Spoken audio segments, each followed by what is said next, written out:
Welcome back to Tight Lining Maryland. I'm Mike Slepesky, the owner and operator of Tight Lining Maryland, and I'm a local Maryland guide. So if you're ever looking to book any trips or if you have any questions about fishing in the Maryland area, please feel free to check out my website or reach out to me via email or on social media and get in touch. Today the goal is we're going to film a Euro Nymphing series, and that series today is going to be the first part for Success on the Water. For today's video series, what we're going to do is we're going to break it down into 4 pieces. The first piece is going to be about your tippet length and bead selection.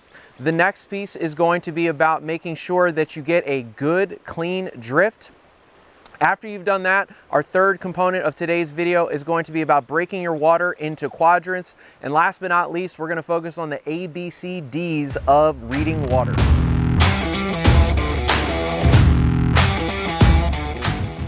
For today's video, the first piece that we're going to discuss is going to be your tippet as well as bead selection whenever you're choosing flies.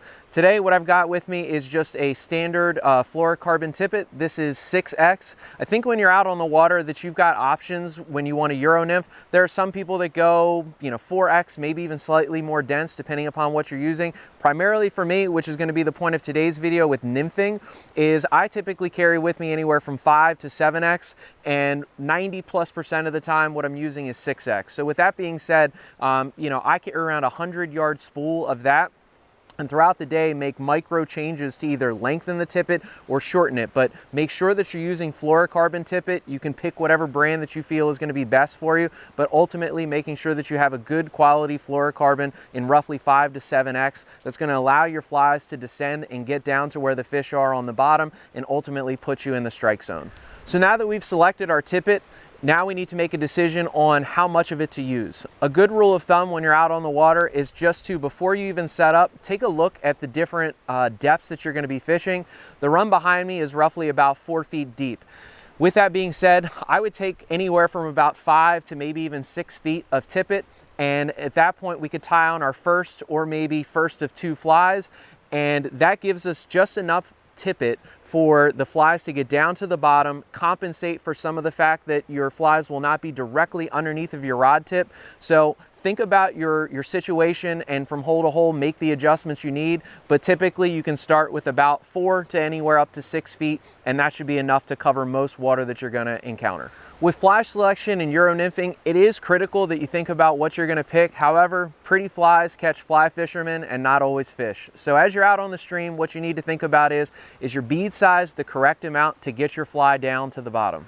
When guiding or fishing personally, a lot of the time what I'm choosing in terms of bead is going to be a variety of colors. There's different ones that you can use, whether they're silver, copper, gold, pink, and then there's all types of metallic and mottled pieces too. But more often than not, when you're out on a stream, pick the things that are basic and not try to overcomplicate things. So in my box, primarily, I fish a lot of copper beads and silver. As far as size goes, I typically use flies that range anywhere from size 14 to 20. You'll more often than not find me fishing a size 14 or 16, depending upon the water, as we talked about before with tippet. If I'm going to use just a singular fly, I would say 14 is where I'm going to start. And depending upon if I find that I'm getting to the bottom, we can change that and get up to 16. But you do not need to go very, very large. And in the same light, depending upon what type of water you're fishing, you don't want to be too large either. So a size 14 to 20 in most cases is going to be more than enough to get you down to where you need to be. And that's simply because on those flies, what you're doing is you're varying the size of the bead. Thus, if I'm fishing a size 14, that's going to have a size 3 to 3.5 millimeter bead. For fishing a 16, it's going to have a 2.5 to 3. And again, you can play around with the variance of, what size, what color, but just think about the fact that that's going to be the determining factor for will your flies get to depth. And as you're picking a fly, think less about the pattern and more about your weight. So with your tippet length and thinking about your beads, this is a good example of when you hit a run and you walk up to it, making a decision you think is going to be best for your day. So on this inner seam, what we have here is roughly only about 2 feet worth of depth. However, in the middle of the stream, now we have more of 4 feet of depth. So when thinking about tippet, we'd probably have anywhere from maybe 5 to 6 feet. If we're fishing a single fly, that would be a great selection to start with that size 14 or 16 along the inside.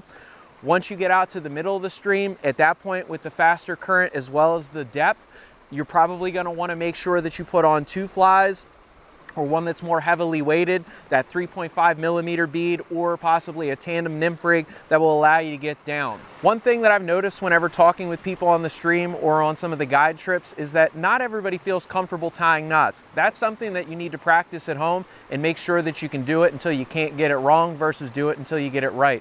So as a result, when you get to the stream, make sure that when you want to make your adjustments going from the inner seam to the middle seam, at that point, you're proficiently tying your knots, because what that'll allow you to do is make those quick adjustments and change from 1 fly to 2 flies, and thus you can give yourself a little bit more depth as well as a little bit more weight to fish from the inner to middle part of the stream.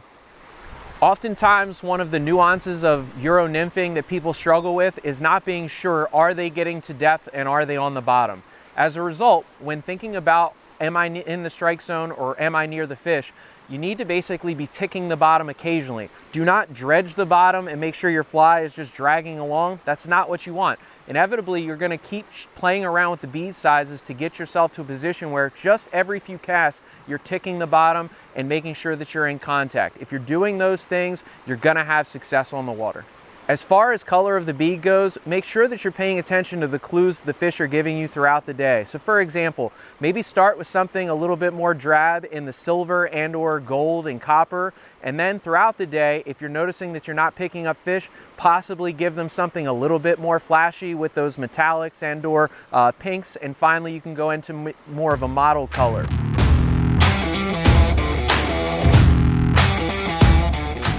So now that we've talked about tippet length and bead size, it's time to get out on the stream and talk a little bit about what it means to get a good drift.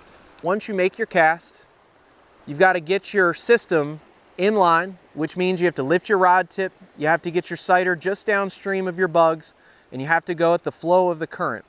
We really want to kind of stall them out just a little bit to slow it ever so slightly, a little bit less than your current. So as we make our cast, those bugs tuck in, we're up on top, we've got our sighter connected and on roughly a 45-degree plane, and we just simply lead them down the stream little by little, staying in contact. When focusing on a good drift, one thing that's underestimated on the stream for many of the people that I've taken out and or just even myself when first starting is the need to get in contact quickly. Most of the action that you're going to find when Euro nymphing is going to be in not only the first half of your drift, but usually the first third, maybe even quarter of your drift. So when making your cast, it's really critical that as we send these flies upstream, we're in contact and have that lifted rod tip as well as sighter in line as quickly as possible. If you don't do that, what you're going to find is that you're going to lose a lot of opportunity on the stream. Those fish are actively eating in the riffles. Thus, if I'm allowing my sighter to land on the water, the rod tip aiming too low, and basically not having that direct connection with those flies, you're going to miss out on a lot of opportunity and miss ultimately a lot of fish.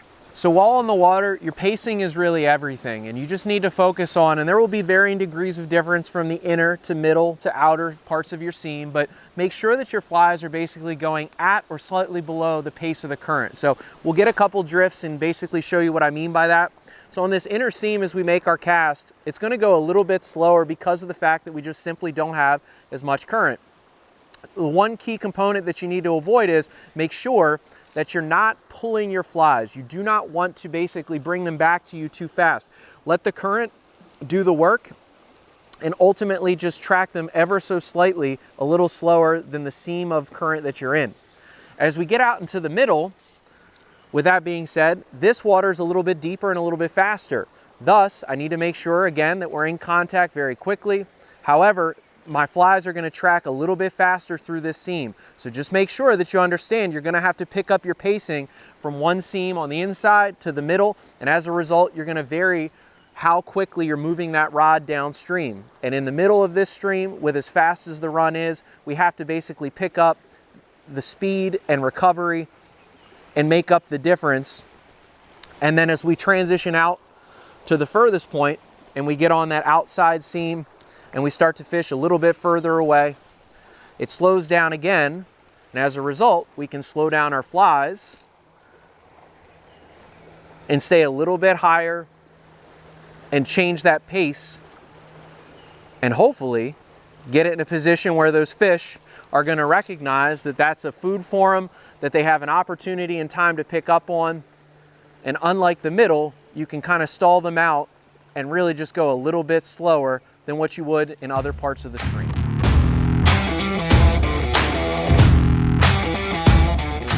So many rivers, when you get out and fish them, they basically break down into 3 different components. You have riffles, runs, and you have pools. Right now, the water that I'm sitting in is kind of in the backside of a run. The heaviest riffle's up ahead. It starts to pool out just behind me. So anytime you approach the water, whether it's the riffle, run, or the pool, be methodical about how you want to chunk that water. So this component is going to be about breaking your water into quadrants. So as you approach your stream, which again, we're in the backside of a riffle, almost into the pool, think of your quadrants as 20 to 30 feet increments. So with that being said, you're going to have 4 different quadrants that you focus on. You're going to have a back, an upper, and you're going to have an inner and an outer.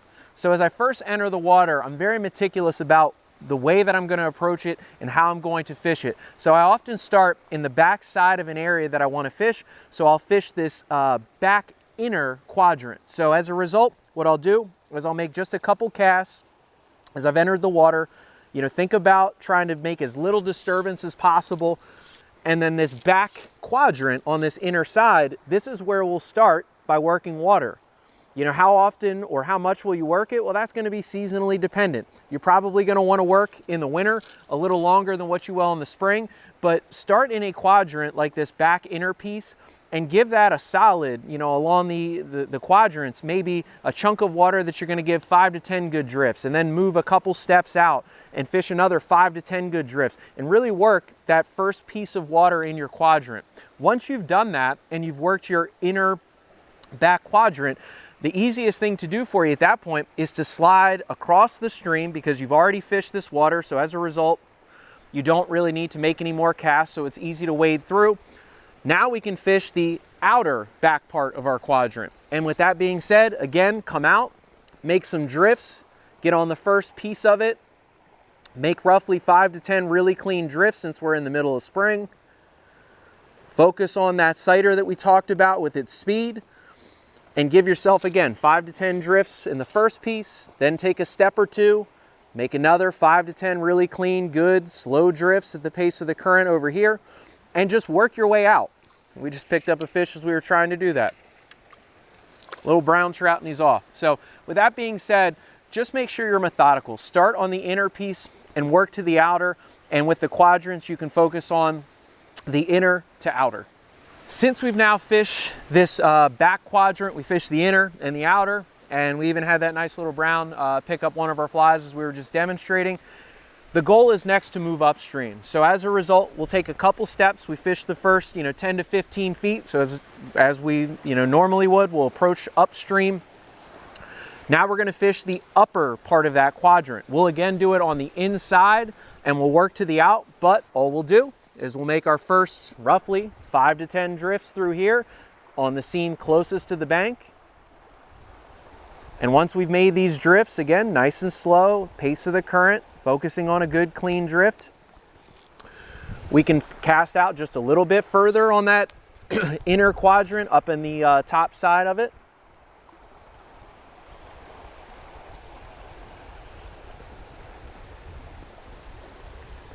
And if you feel like you've effectively covered your water, you've worked that upper end of your inner quadrant, well, yet again, slide out just like we did before.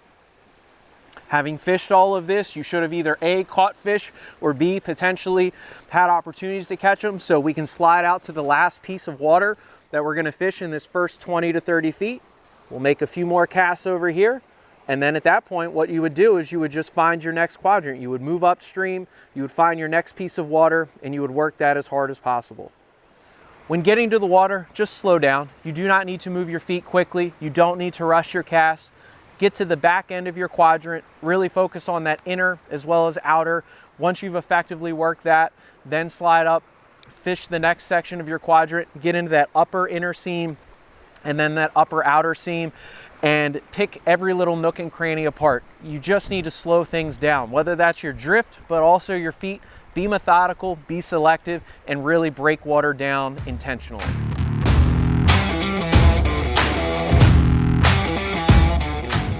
So our last and final installment for today's series is going to be the idea of having A, B, C, D water. So let's get into what that means.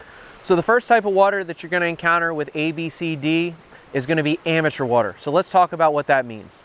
So the amateur water you see here, the reason why it's amateur is simply because a first-time fly fisherman is not going to come out here and have the easiest opportunity to catch fish simply because you've got varying currents. What you see before you is a set of riffles that are broken up by a rock. So these two rocks that are in the scene right now, what's happening is that you've got flow that's breaking down on both the left and right side of it, and as a result, it's creating little micro seams that sometimes are challenging for first-time anglers to come out and fish. So as you come out here and fish it, more often than not, a single fly would be a good choice, something that's pretty heavy and dense to get you down, but most importantly, it'll keep you in one lane of current. So when fishing the amateur water, oftentimes the reason why it's considered that is because the first-time angler can't come out and just immediately start to catch fish.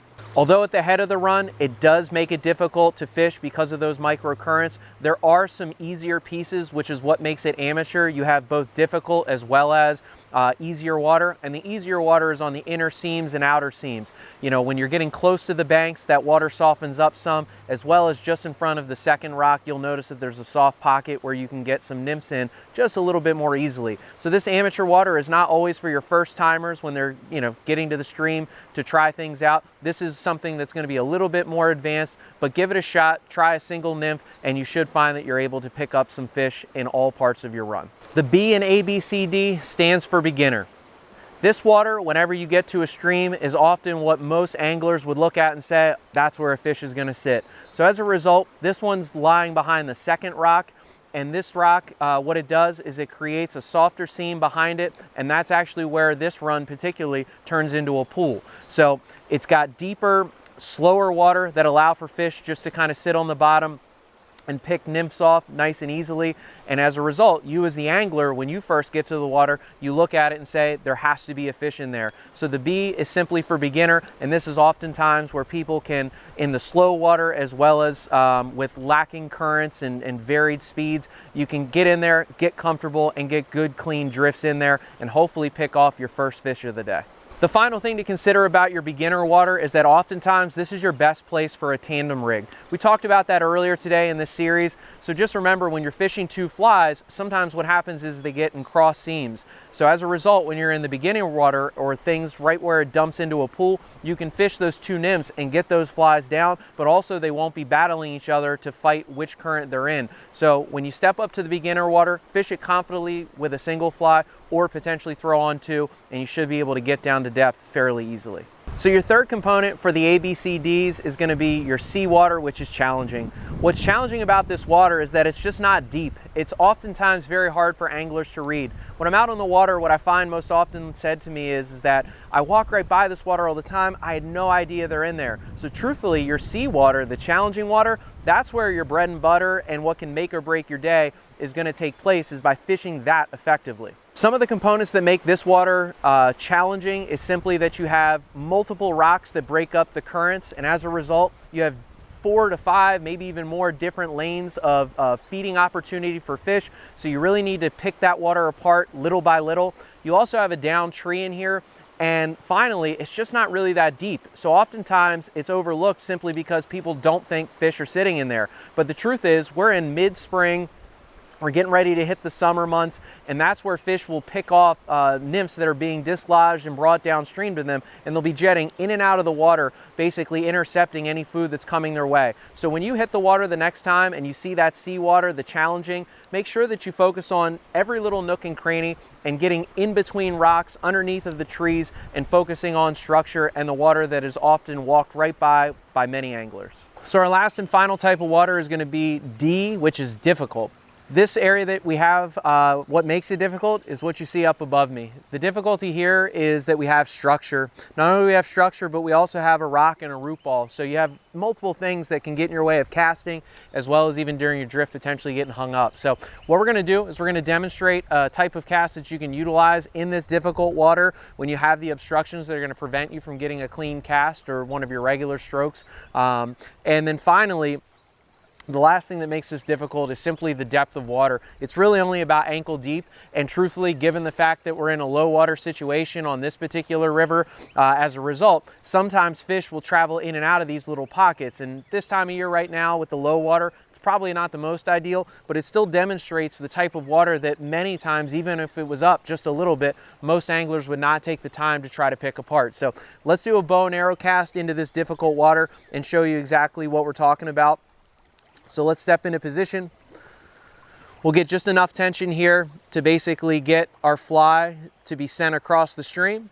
When it lands, what's difficult as well is you have to immediately get your rod tip up and get in contact, and then just allow that to come down the stream. Another component that's difficult is you got to track your rod tip underneath of some of these obstructions. So when you're walking through water, whether it's ankle deep in a shallow riffle or if it's potentially, latent with cover and things that you might get snagged up, just make sure that you're getting a good drift through there with a nice bow and arrow and a lift of a rod tip, and you can get in contact and get in some of these little nooks and crannies that most people would, again, not typically fish, and thus you can put a few more fish in the basket.